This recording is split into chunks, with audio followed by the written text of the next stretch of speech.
शवितुर्धूरितानि प्राश्य यद्भद्रं तानि आश्य। सर्वप्रथम ये भूमि उन महापुरुषों की है जिनका नाम ना लूं मैं शायद यहां खड़ा ही नहीं हुआ। इस देश की रक्षा करने वाले महापुरुष शिवाजी महाराज, पूज्य स्वामी दयानंद की यह जन्मभूमि है। पटेल सरदार ने यहां की रक्षा की है। पूज्य आशाराम बापू ने यहां बहुत बड़ा कर्म किया गुजरात के अंदर।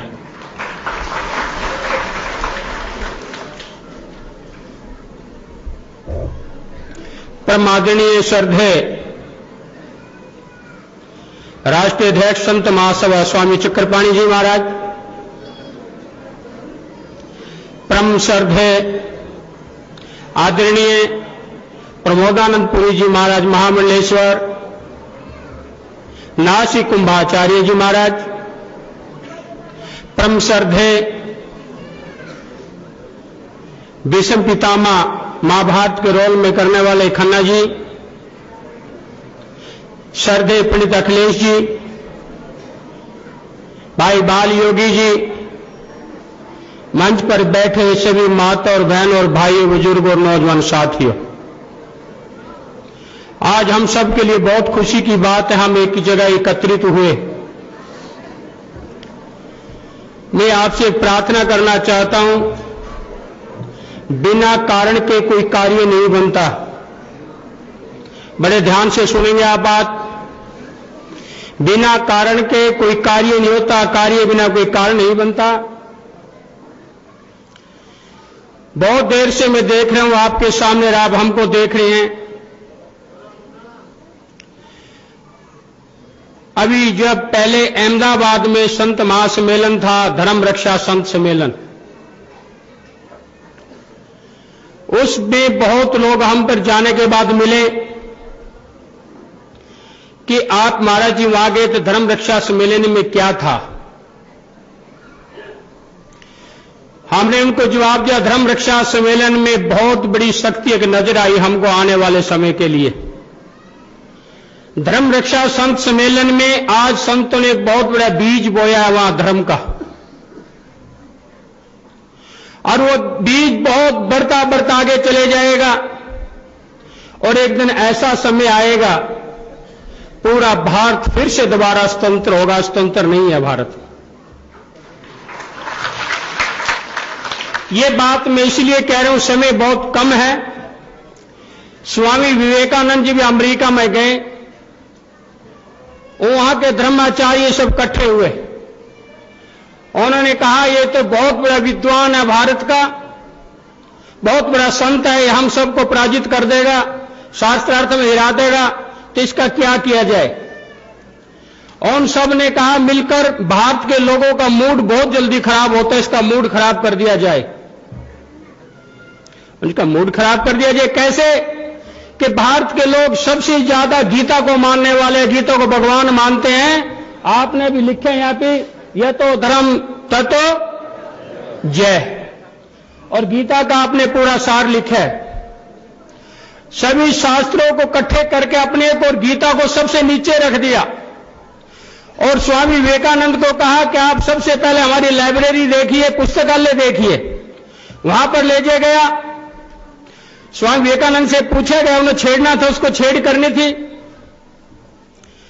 कि आप किसको मानते हो। उन्होंने कहा मैं गीता को मानता हूं। क्या आपकी गीता यही है सबसे नीचे दबी हुई है। स्वामी विवेकानंद जी ने बहुत सुंदर शब्दों में कहा, वाह वाह गीता, मैं आपसे यही आशा रखता था, यही मेरी इच्छा थी कि सारी दुनिया का वजन उठाकर आप ऊपर रखना और इस पाप को भी दूर कर देना। उन्हें कहा इसका तो मूड खराब नहीं और अच्छा हो गया। अगले दम से फिर ले जाया गया, गीता को सबसे ऊपर कर दिया, पापों को नीचे कर दिया। उसने कहा चलिए देखिए, देखने गए कि लेकिन वही गीता जो कल तक सबका वजन ऊपर रखी हुई थी आज सबसे ऊपर चलेगी। कि गीता से मुझे यही आशा था ये सबसे ऊपरी जाने वाले नीचे कभी नहीं रहेगी। धर्म प्रेमी सज्जनों, कई बार मुझे रोना आता है और कई बार हंसना आता है। बड़ी घटनाएं हैं जिंदगी की।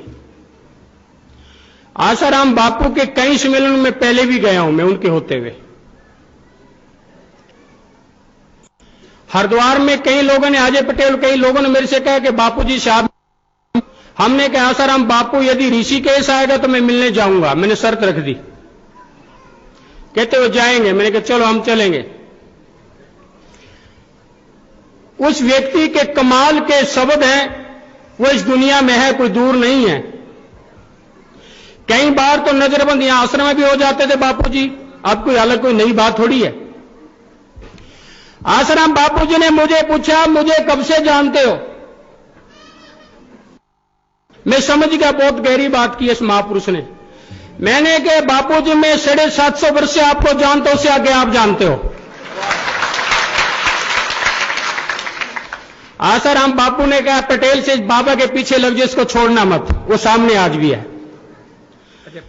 अजय पटेल से कहा कि बाबा के ब्रह्मचारी के पीछे लगो, इसको छोड़ना मत। मैंने एक ही प्रश्न में उसका उत्तर दिया। मैं आगे बात यह कहना चाहता हूं आप लोगों से। मैं बापूजी को जेल में मिलने गया जोधपुर। पूज्य स्वामी चक्रपाणी जी और हमारे से पहले गए। हमसे बोले आप जाएंगे, मैं जाऊंगा। मैं कुटी भी देखी। वो सैनी परिवार जो रहता है उन लोगों से भी हम लोग मिले। झूठ की भी कोई सीमा होती है, यहां तो सीमा ही नहीं रही झूठ की। कहां भगवान टिके? मैं कहते भगवान नीचे क्यों नहीं गिरे आकर, इतनी झूठ के बाद भी है। वहां पर ऐसा काम कोई हो ही नहीं सकता। वो कुटी इतनी साफ सुथरी है, छोटी सी कुटी है, उसमें 2-4 व्यक्ति ज्यादा रह ही नहीं सकते। कितना बड़ा झूठ बोला। पर पूज्य स्वामी जी महाराज जी बापूजी से मैं मिलने जेल के अंदर गया। बापूजी की आंखों में से आंखों मैंने देखा, बहुत कुछ दिखा दिया उन्होंने अपनी आंखों से मुझे। पूरा चक्कर दिखा दिया पूरा दुनिया का।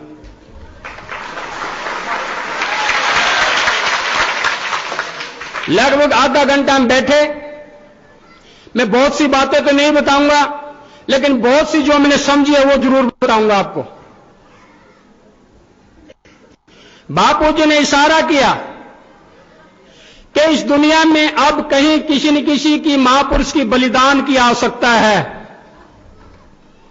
कोई छोटी बात नहीं।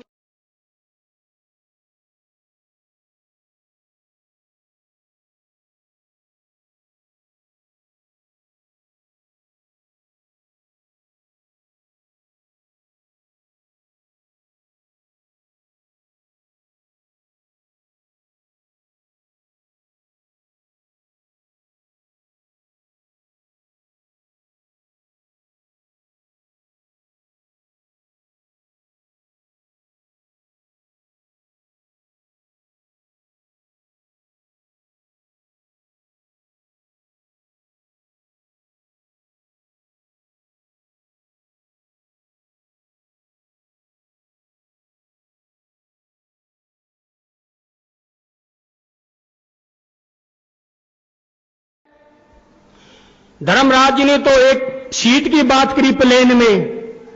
मैं बता देना चाहता हूं इन लोगों ने तो आश्रम छीन लिया, संतों को बाहर कर दिया। स्वामी सर्बानंद जैसे व्यक्ति को सारी एक रात में पूरा बाल पक गया, उसको कमेटी ने बाहर कर दिया था। चिंता करी कि आज मेरे देश साथ के क्या हो रहा है देश में, देखो। और आसाराम बापू ये काम नहीं करता तो और कौन करता? जेल में जाने का मुझे उससे दुख नहीं है, लेकिन इस बात की मुझे खुशी है जो पहल और लोगों ने कर रही थी वो आसाराम बापू ने की है। लोगों से बोलना चाहता हूं इस मंच से। यह मंच भारतवर्ष का है, आसाराम बापू का तो है ही है, लेकिन पूरे भारत बोल रहे हैं आज यहां से। पूरा देश समूचा बोल रहे हैं। पूरे भारत के संत लड़ाई लेकर आए हैं। आसाराम के बलिदान ये खाली नहीं जाएगा। एक एक दिन, एक एक मिनट का हिसाब इन लोगों से लिया जाएगा। एक दिन इनकी चमड़ी उतारी जाएगी, इनकी वो दशा होगी आप सोच नहीं सकते। मैं किसी की बुराई नहीं कर रहा। जो बापूजी को दंडित करना चाहते हैं वो स्वयं दंडित होंगे। धर्म प्रेमी सज्जनों, बहुत सारे संतों को इन लोगों ने जेल में डाला है। शंकराचार्य से लेकर आम संत तक सभी संतों को तो लोग जानते नहीं। ऐसे ऐसे संत हैं जो आज तक जेल से बाहर ही नहीं निकले, उनके आश्रम भी छिन गए, उन पर लंघन लगा दिया जूट। बहुत सारे प्रमाण हैं। रात को 3 बजे तक हम जाए, स्वामी चक्रपाणी मुझे बोला कि महाराज जी देश का क्या होगा। मैंने कहा इस देश का बदलने का समय आ गया। जब आप जैसे महापुरुष सारी रात नहीं सोते, दिन नहीं सोते, देश तो बदल ही जाएगा। वो जय स्वामी जी महाराज, मैं आपसे प्रार्थना करना चाहता हूं, इस देश के एक संत को आवश्यकता नहीं है, गली गली के जो हमोले मोले हर शहर के संतों को आवश्यकता है। आज आपकी आसाराम बापू की आवश्यकता है पूरी दुनिया को। और आसाराम बापू बाहर आएगा, इसको कोई दुनिया में शक्ति नहीं उसको कोई रोक पावे।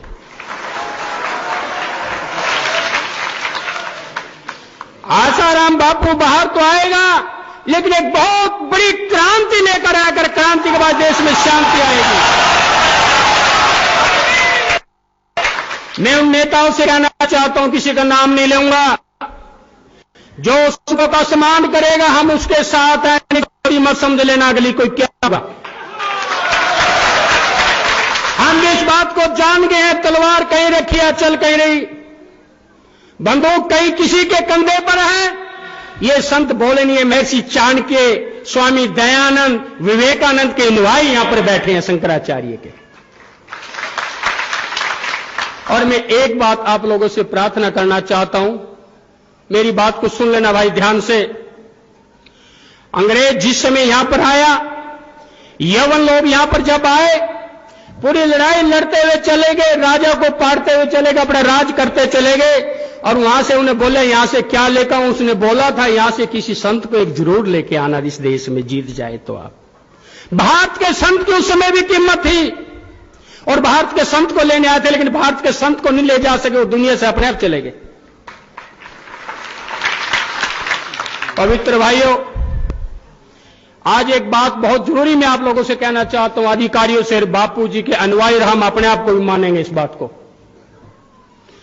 आपके अंदर फूट नहीं पड़नी चाहिए। जो लोग डालना चाहते हैं बहुत दूर से जहर फांक रहे हैं। आज अभी 4-5 दिन पहले करनाल में एक माई मुझे मिली, मुझसे पूछता हूं क्या लो, वो बापू जी की बहुत भगत, हमारा उसके नजदीक रहना है। मैंने कहा बापू जी बहुत अच्छे हैं। वो बड़ी मेरे गले लेके रोने लगी। सुनो बड़े ध्यान से बात। कहने आप गए थे। मैंने कहा मैं गया था, बापू जी बहुत महान तपस्वी, वो तपस्या करें, सभी ऊर्जा फांक रहे हैं, अपनी मिलेगी आप लोगों को भी, चिंता ना करो। पर मैं फिर ये बात कहूंगा, डरना नहीं किसी से। डर गए तो मर गए।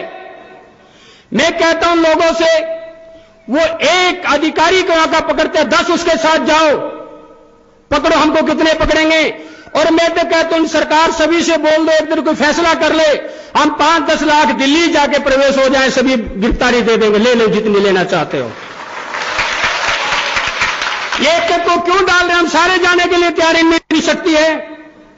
वो जेल नहीं बनी जो हमको बंद कर ले।